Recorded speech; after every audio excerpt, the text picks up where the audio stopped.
आदाब नाज़रीन, आप सभी का इस्तकबाल है मुल्क की बात में। मैं हूं आपके साथ नेहा सिंह। खबर शुरू करने से पहले एक नजर सुर्खियों पर। ईरान के हमले के प्लान से ट्रंप की हवा खराब, इनडायरेक्ट बातचीत के लिए आया घुटनों पर। हूती के ताबड़तोड़ हमलों ने फिर दहलाया अमेरिकी जहाजों को, ट्रंप के उड़े होश।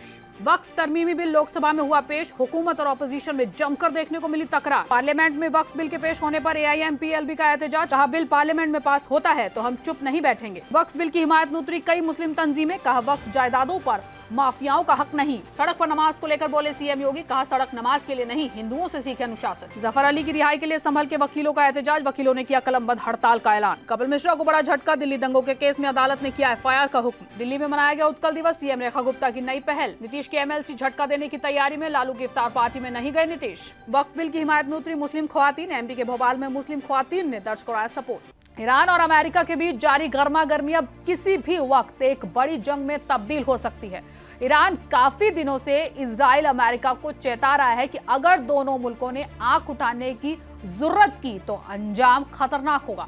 अब इसी कड़ी में बड़ी खबर सामने आई है कि ईरान अमेरिकी और बरतानवी मिलिट्री ठिकानों पर बहुत बड़े और खतरनाक हमले का मंसूबा बना रहा है। ईरान के मंसूबों से अमेरिका की इतनी ज्यादा हवा खराब हो गई है कि वो ईरान के साथ इनडायरेक्ट टॉक करने की बात तक कह रहा है।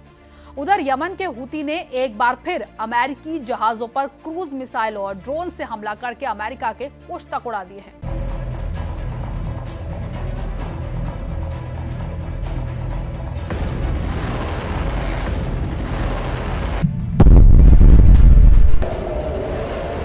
इजराइल के सीज फायर तोड़ने के बाद से मिडिल ईस्ट एक बड़ी जंग के मुहाने पर खड़ा है। जंग के मैदान में एक तरफ जहां अमेरिका इजराइल है तो दूसरी तरफ ईरान, हमास और हूती हिजबुल्लाह हैं। अमेरिका काफी लंबे वक्त से ईरान के साथ न्यूक्लियर डील पर बातचीत करना चाहता है, लेकिन साथ ही अमेरिका अपनी सुपर पावर वाली अकड़ भी दिखाने से पीछे नहीं रहता है। अमेरिका मिडिल ईस्ट में ईरान को न्यूक्लियर पावर बनते नहीं देख सकता। यही वजह है कि ईरान ने अमेरिका के साथ किसी भी तरह की बातचीत करने को नकार दिया है और अब दोनों मुल्क एक दूसरे के खिलाफ कभी भी एक बड़ी जंग में उतर सकते हैं। अमेरिकी मीडिया फॉक्स न्यूज के मुताबिक ट्रंप की ईरान पर बमबारी की धमकियों के बाद ईरान अमेरिकी बेस पर हमले का मंसूबा बना रहा है। टेलीग्राफ की एक रिपोर्ट में कहा गया है, ईरानी फौजी कमांडर हिंद महासागर में वाक़े चागोस आइलैंड पर अमेरिका और ब्रिटेन की जॉइंट बेस पर एक बड़े और खतरनाक हमले का मंसूबा बना रहे हैं, जिसका मकसद अमेरिकी सदर डोनाल्ड ट्रंप को ईरान पर फौजी हमला करने से रोकना है। मीडिया रिपोर्ट के हवाले से खबर है कि ईरान से लगभग 400 मील साउथ में मौजूद डिएगो गार्सिया बेस पर ईरान हमला कर सकता है, लेकिन ईरानी इंटेलिजेंस के एक्सपर्ट इस बात की चेतावनी दे रहे हैं तेहरान के पास डायरेक्ट मिसाइल दागने की कुव्वत मौजूद है,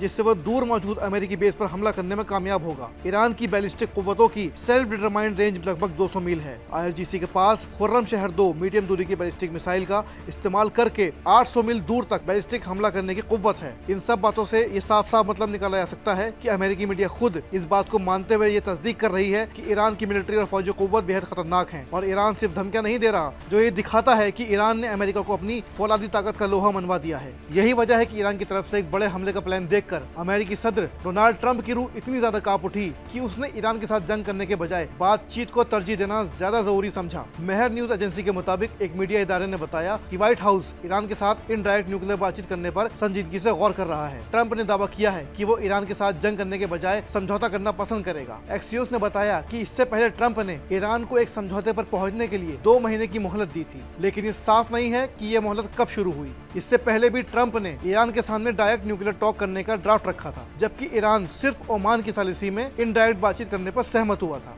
लेकिन पिछली बार बातचीत नहीं हो पाई। अब एक बार फिर ट्रंप जंग के बजाय बातचीत को तरजीह दे रहा है, जिससे जाहिर होता है कि अमेरिका ईरान से काफी हद तक घबराया हुआ है, क्योंकि ईरान मिडिल ईस्ट का वो वाहिद मुल्क है जो सीना तान कर इजराइल अमेरिका से खुल्लम खुल्ला लोहा ले रहा है। उधर ईरान की हिमायत वाले यमनी ग्रुप हूती ने भी अमेरिका को नाको चने चबवा दिए हैं। प्रेस टीवी के मुताबिक यमनी आर्म्ड फोर्सेज ने कहा है कि उन्होंने अमेरिका के खिलाफ हमलों की एक नई मुहिम चलाई है, जिसमें पिछले 24 घंटों में तीसरी बार रेड सी में एक अमेरिकी जंगी जहाज को निशाना बनाया गया है। हूती ग्रुप ने एक स्टेटमेंट जारी करते हुए कहा कि हमारी नौसेना, रॉकेट बलों और फिजाई फौज ने कई क्रूज मिसाइलों और ड्रोन का इस्तेमाल करके रेड सी में दुश्मन अमेरिकी जहाजों पर ताबड़तोड़ हमले किए, जिनमें अमेरिकी जंगी जहाज USS हैरी एस ट्रूमैन भी शामिल है। पिछले 24 घंटों में अमेरिका के खिलाफ इस तरह का तीसरा बड़ा ऑपरेशन है। जिससे अमेरिका बुरी तरह बौखला उठा है। मरकजी हुकूमत ने आज लोकसभा में वक्फ तरमीमी बिल पेश कर दिया। राज्यसभा में ये बिल जुमेरात को पेश किया जाएगा। इस बिल को लेकर हुकूमत और अपोजिशन के बीच तनाव लगातार बढ़ गया है।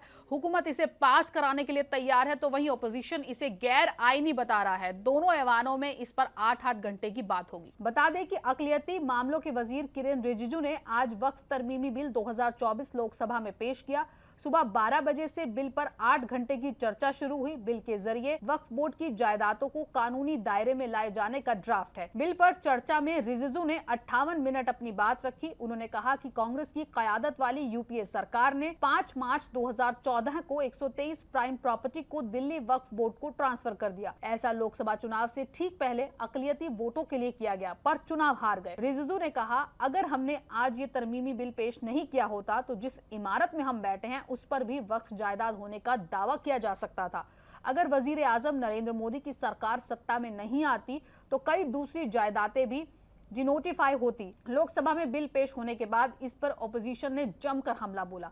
इस पर बहस की शुरुआत करते हुए लोकसभा में कांग्रेस के उपनेता गौरव गंगोई ने कहा कि ओपोजिशन भी चाहता है कि वक्फ कानून में जरूरी तरमीम हो, लेकिन सरकार की मंशा ठीक नहीं है और बंटवारे की सियासत कर रही है। उन्होंने कहा कि हुकूमत वक्फ बिल को लेकर भ्रम फैलाने की कोशिश कर रही है।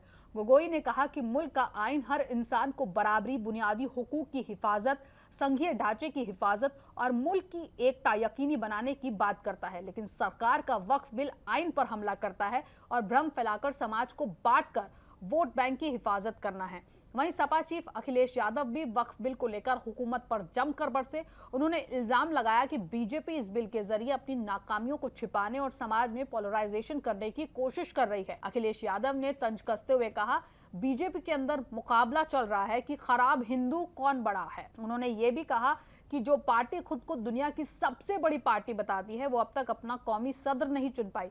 अखिलेश यादव ने बीजेपी सरकार की पॉलिसियों पर सवाल उठाए।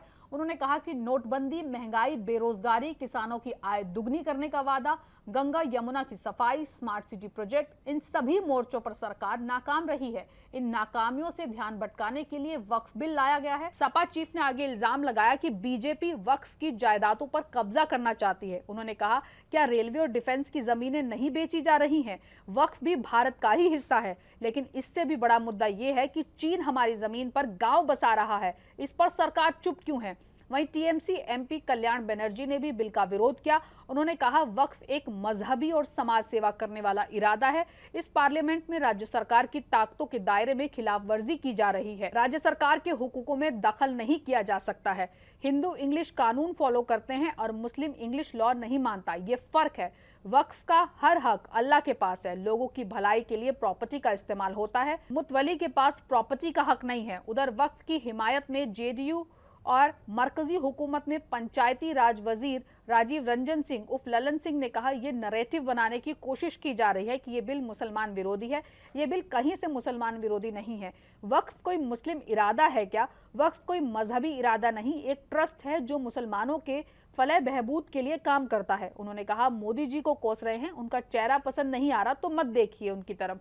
2013 में आपने जो पाप किया है उसे खत्म करके ट्रांसपेरेंसी लाने का काम किया है। मुल्क की आवाम मोदी जी को पसंद करती है, इसलिए मोदी जी समाज के हर तबके के लिए काम करने का काम करते हैं। आज लोकसभा में वक्फ तरमीमी बिल पेश किया गया। इस बिल को लेकर अपोजिशन के जरिए सरकार की मंशा पर लगातार सवाल उठाए जा रहे हैं। इसी को लेकर अब ऑल इंडिया मुस्लिम पर्सनल लॉ बोर्ड ने सख्त मजम्मत का इजहार किया है। ऑल इंडिया मुस्लिम पर्सनल लॉ बोर्ड के तर्जुमान डॉक्टर सैयद कासिम रसूल इलियास ने कहा कि अगर ये बिल पार्लियामेंट में पास हो जाता है तो हम इसके खिलाफ मुल्क भर तहरीक शुरू करेंगे। हम चुप नहीं बैठेंगे। हम अपने पास मैसर सभी कानून और आईनी दफाओं का इस्तेमाल करेंगे।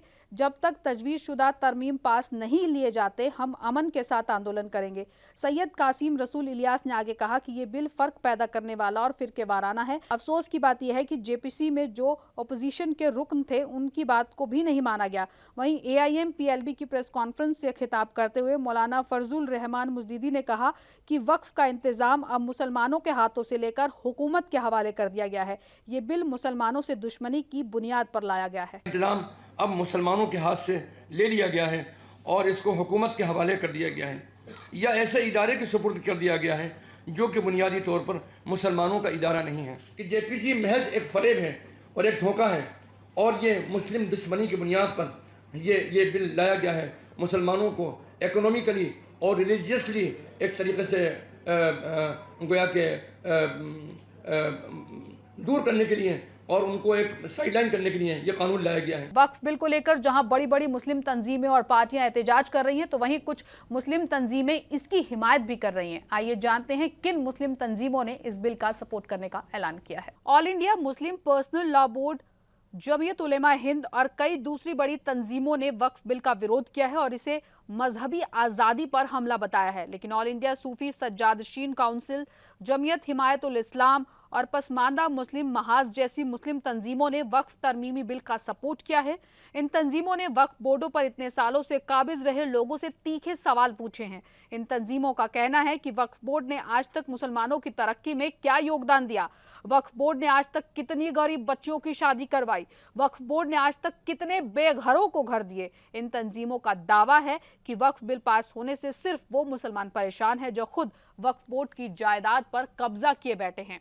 जमीयत हिमायत उल इस्लाम ने इस बिल का सपोर्ट करते हुए तीखे सवाल पूछे हैं। जमीयत हिमायत उल इस्लाम का कहना है कि वक्फ बिल पास होने से सिर्फ वो मुस्लिम परेशान है जो खुद वक्फ बोर्ड की संपत्ति पर कब्जा किए बैठे हैं। वक्फ बोर्ड की तमाम दुकानों पर 20 रुपए और 50 रुपए देकर अमीर लोगों ने कैसे कब्जा किया है। वक्फ माफियाओं से वक्फ की जायदाद को कब्जा मुक्त करने के लिए मुस्लिम तंजीमों ने आज तक आवाज क्यों नहीं उठाई। वहीं राजस्थान के अजमेर में वाक़ ऑल इंडिया सूफी सज्जादशीन काउंसिल ने वक्फ बिल का सपोर्ट किया। ये तंजीम अजमेर शरीफ दरगाह से जुड़ी है। इस तंजीम ने माना कि ये वक्फ बिल जायदादों की हिफाजत और मैनेजमेंट में सुधार करेगा। इसके अलावा पसमानदा मुस्लिम महाज ने भी वक्फ बिल को 85% मुस्लिमों के लिए फायदेमंद बताया। इस तंजीम का कहना है कि ये बिल वक्फ बोर्ड में सुधार लाकर हाशिए पर पड़े मुसलमानों को फायदा पहुंचाएगा। पसमानदा मुस्लिमों का कहना है कि इस बिल के पास होने से गरीब मुसलमानों के जीवन में सुधार आएगा। RSS से जुड़ी मुस्लिम राष्ट्रीय मंच तंजीम भी वक्फ बिल के सपोर्ट में खड़ी है। 23 फरवरी 2025 को दिल्ली में हुई मीटिंग में MRM ने कहा कि ये बिल वक्फ जायदादों में शफाफियत लाएगा और मुस्लिम बिरादरी के हक में है। वहीं बहराइच के एक मौलाना ने वक्फ बिल की हिमायत में बयान दिया।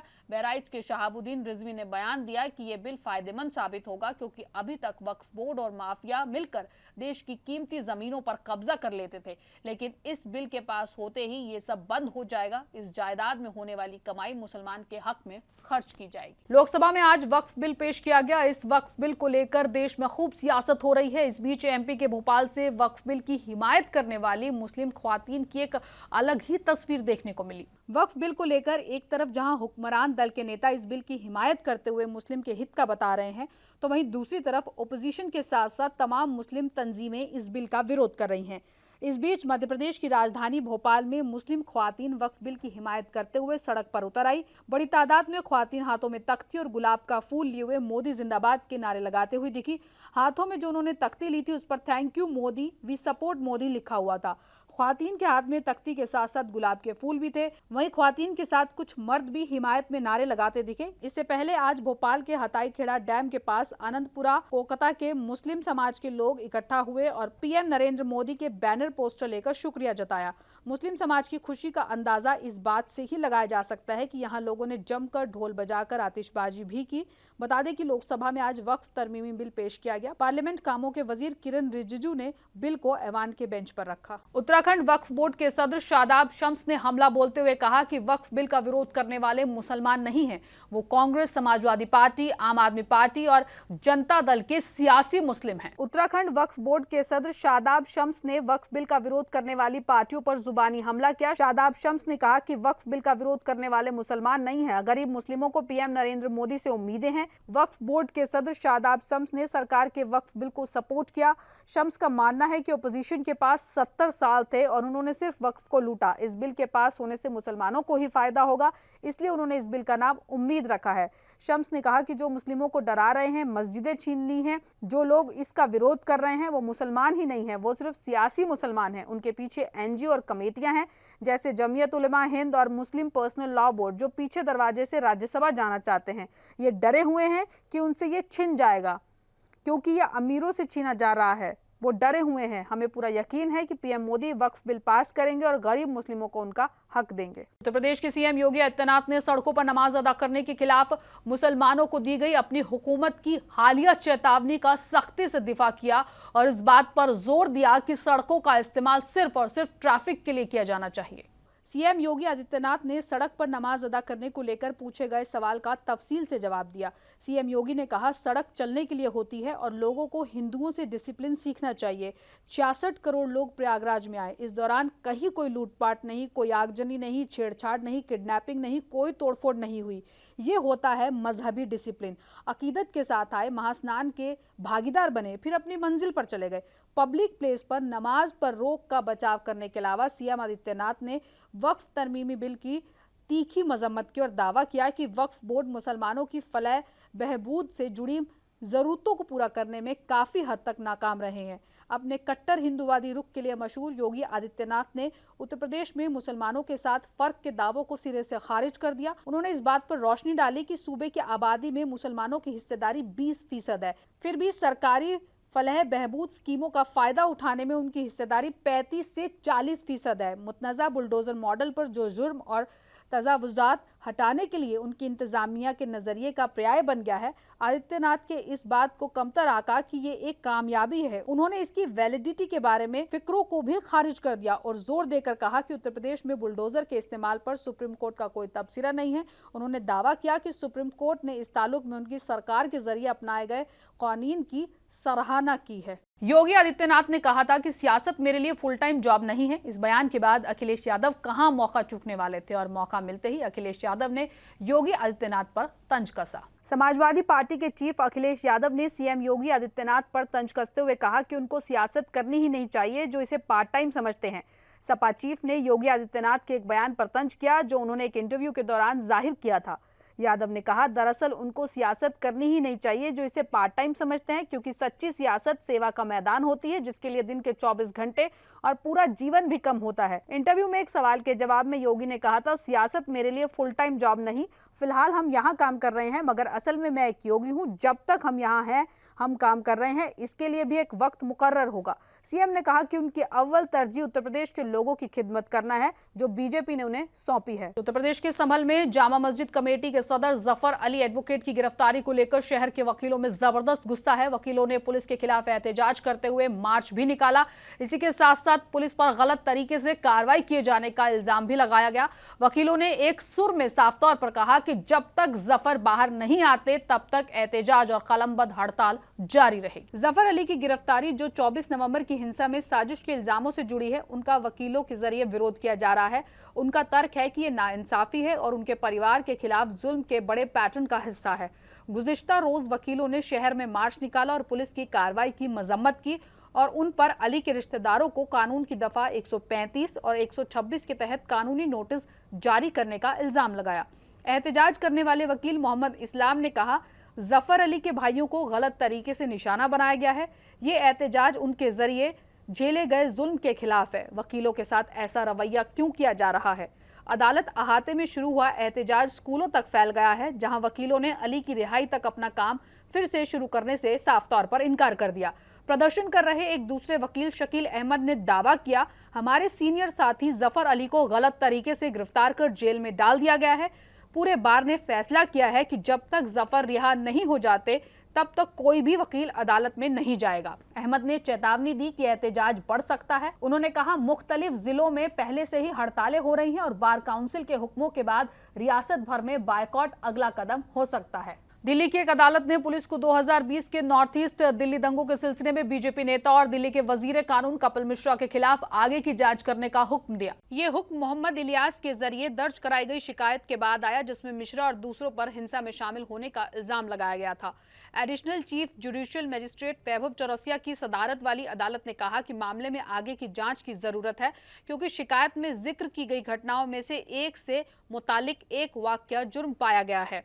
इलियास ने इल्जाम लगाया कि 23 फरवरी 2020 को उन्होंने मिश्रा और उनके साथियों को सड़कें जाम करते और मुस्लिम स्ट्रीट वेंडर्स की गाड़ियों को नुकसान पहुंचाते हुए देखा है। उन्होंने दावा किया कि मिश्रा के साथ डीसीपी समेत पुलिस अफसरान भी थे जो उनके साथ खड़े थे और एहतजाज करने वालों को इलाका खाली करने या नतीजे भुगतने की धमकी दे रहे थे। इलियास ने दयालपुर थाने में उस वक्त के एसएचओ मिश्रा और बीजेपी एमएलए मोहन सिंह बिष्ट और साबिक एमएलए जगदीश प्रधान और सतपाल सांसद समेत 5 दीगर के खिलाफ एफआईआर दर्ज करने की मांग की। हालांकि दिल्ली पुलिस ने इस याचिका का विरोध करते हुए तर्क दिया कि मिश्रा को मामले में फंसाने की एक प्री प्लान साजिश थी। पुलिस ने कहा कि मिश्रा का दंगों में कोई हाथ नहीं था। विरोध के बावजूद अदालत ने पाया कि प्रोसिक्यूशन के जरिए पेश किए गए मटेरियल से मिश्रा की इलाके में मौजूदगी का इशारा मिलता है और शिकायतकर्ता के जरिए लगाए गए आरोप यकीन के लायक है। अदालत ने यह भी कहा कि मिश्रा के बयानों, जिनमें मुसलमानों के ताल्लुक से हम और उनके बीच फर्क किया गया था, ने फिक्रें पैदा की थी जिनके आगे जांच की जरूरत है। मिश्रा और इसमें शामिल अन्य लोगों की आगे की जांच करने का अदालत हुक्म 2020 के दिल्ली हिंसा के पीछे की सच्चाई का पता लगाने के लिए मुलजिमों के सभी पहलुओं की जांच करने के लिए जरूरत को उजागर करता है। दिल्ली की एक अदालत ने 2020 के उत्तर पूर्वी दिल्ली दंगों के दौरान 2 लोगों की हत्या के 12 मुलजिमों को बरी कर दिया। अदालत ने कहा कि रिकॉर्ड में ऐसा कोई सबूत नहीं है जिससे पता चल सके कि उनमें से कोई भी मुलजिम भीड़ का मेंबर था। पुलिस की ओर से दाखिल की गई चार्जशीट के मुताबिक मुतासरीन आमीन और भूरे अली को दंगाइयों ने मार डाला था।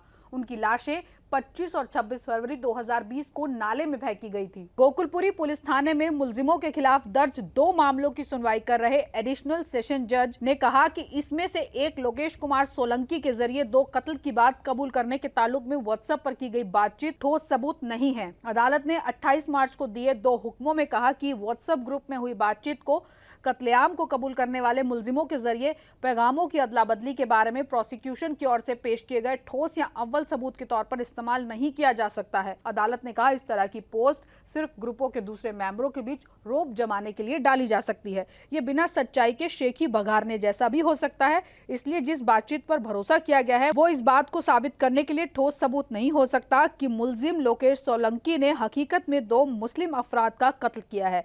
अदालत ने कहा कि भले ही कत्ल का अपराध साबित हो गया है लेकिन समय और मकाम समेत उनके स्टेटमेंट साबित नहीं हुए। दिल्ली में उत्कल दिवस पूरे जोशो खरोश के साथ मनाया गया। ये दिल्ली हुकूमत की एक पहल है उनके लिए जो अपने घरों से दूर रहते हैं। कुछ दिन पहले सीएम रेखा गुप्ता ने कहा था कि इस बार दिल्ली हुकूमत पहली बार ओडिशा दिवस को धूमधाम से मनाएगी और 1 अप्रैल को सीएम रेखा गुप्ता ने पूरे जोश के साथ उत्कल दिवस मनाया। इस दौरान सीएम रेखा गुप्ता ने कहा, आज मैं अपनी तरफ से और पूरी दिल्ली की हुकूमत की तरफ से दिल्ली में रहने वाले हमारे सभी उड़िया भाई बहनों को और उड़ीसा से दिल्ली आए सभी परिवारों को उत्कल दिवस की मुबारकबाद देना चाहती हूं। एक और खुशखबरी देना चाहती हूं कि दिल्ली सरकार अब हर तरह से हर राज्य के त्योहार पूरी धूमधाम से मनाएगी। मुझे बड़ी प्रसन्नता है कि दिल्ली में लाखों भाई बहन उड़ीसा से आकर के यहाँ पे ना केवल बसे रहे बल्कि दिल्ली को गति देने का, दिल्ली को समृद्धि देने का काम आप सब ने किया। आप सबको हृदय की गहराई से मैं नमन करती हूँ। मैं आप सब उड़िया भाई बहनों को ये कह सकती हूँ कि इस वर्ष का उत्कल पर्व बहुत विशेष है क्योंकि आपके घर का भाई आज उड़ीसा में नरेंद्र मोदी जी के नेतृत्व में भाजपा की सरकार है और जहां आप रह रहे हैं दिल्ली में भी नरेंद्र मोदी जी के नेतृत्व की भाजपा सरकार है। नाज़रीन, मुल्क की बात में आज के लिए बस इतना ही। मुझे दीजिए इजाजत। आदाब।